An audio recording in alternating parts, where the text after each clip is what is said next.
last season in 2024. I said we need a lot of pace, we need a lot of shooting power, and we need even more strength and height. That is this specimen in a nutshell.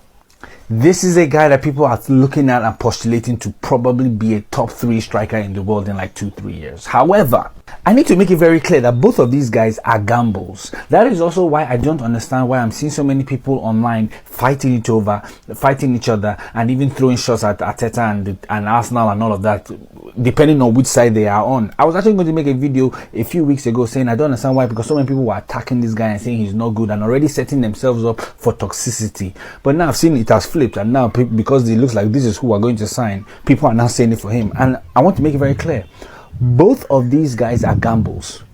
Can you see this page? There's no Samuel Eto'o here, there's no Henry here, there's no David Villa here, there's no Aguero, there's no Kane. Whoever you buy here, it's a flip of a coin. They can flop and they can pop. And I'm seeing too many people are just looking at his numbers and not looking at anything else and thinking that equals he's going to blow. Let me give you a short, lesson. Have you heard of this guy, Bas Dost? You probably don't. He played for Sporting Lisbon not too long ago. As you can see, this picture is in color, and he was a monster. However, before I go into his numbers, let me show you how he did in the Dutch league and in the German league. As you can see, he struggled. He was all right there, but he struggled. Very, very average strike.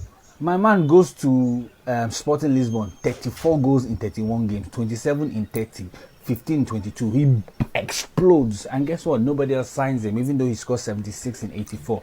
Why is that? Because it's important to learn that you have to actually look at how somebody's skills are able to transfer from one environment to another. The fact that you are a beast in this angle doesn't mean you're going to be a beast there. There's a reason why the Portuguese league is not even a top 5 league in Europe. And with that being said, let us look at the last 10 Golden Boot winners in the Portuguese league and tell me which one of them would you have hoped and wished that your team bought. So here are the last 10 winners. As you can see, obviously Gyökeres has won the last 2. Mehdi Taremi, no.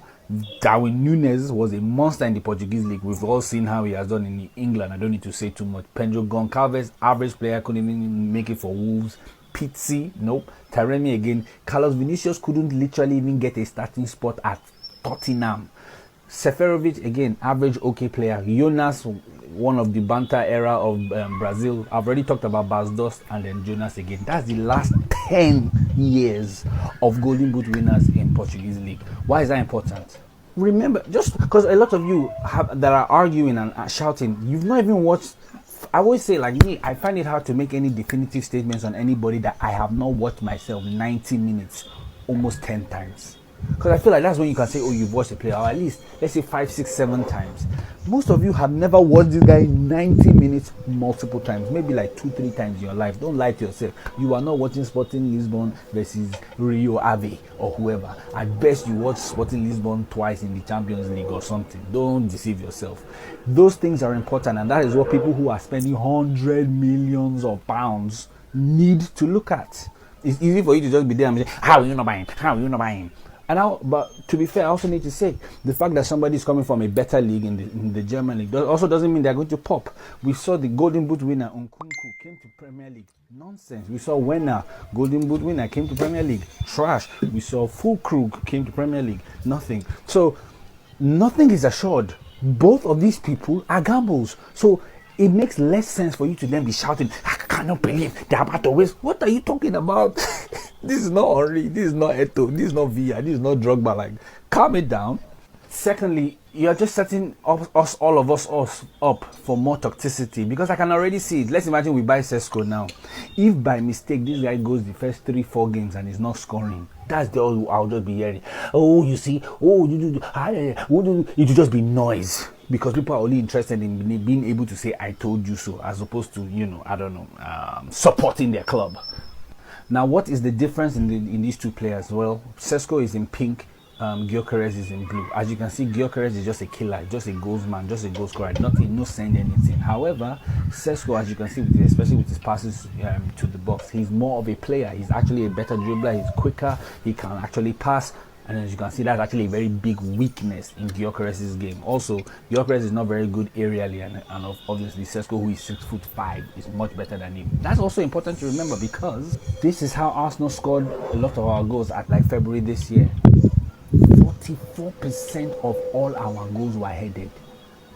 44%. Now think about it. If 44% of your goals are headed, how safe is it that you have a striker that is not good with his head? Think about it. Everybody knows a set piece FC. All of a sudden, your striker is useless in that scenario. Think about it. I'm not saying that you have to get somebody that's like that, but I'm saying it's something to think about.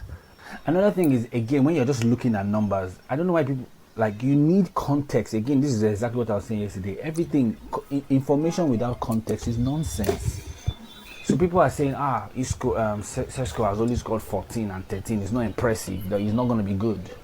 This is Isak's numbers before he came to the Premier League. This is his 3 seasons before he came to the Premier League. 9 goals, 17 and 6. And he played 32, 34, 37. So it's not as if he didn't play games. So if you had seen this, would you have said, that's a killer, that's a killer? Now, Arteta saw this, and this is why he wanted him, but the board were probably thinking like you, and they said, no, we cannot pay money for this person is not good. Now, what happened when Isak came to the Premier League? Boom, back-to-back 20-plus goal seasons. So, again, you can't just be looking at numbers without the context of everything else and just using that to say, this is a good signing or this is a bad signing. It doesn't make sense. And I have one final point. A top scorer or a high-scoring striker doesn't mean your team scores more goals. I don't know why people don't understand that. A high scorer does not mean your team will score more goals. So there's much more that you need to also look at. It is a team sport, a team game.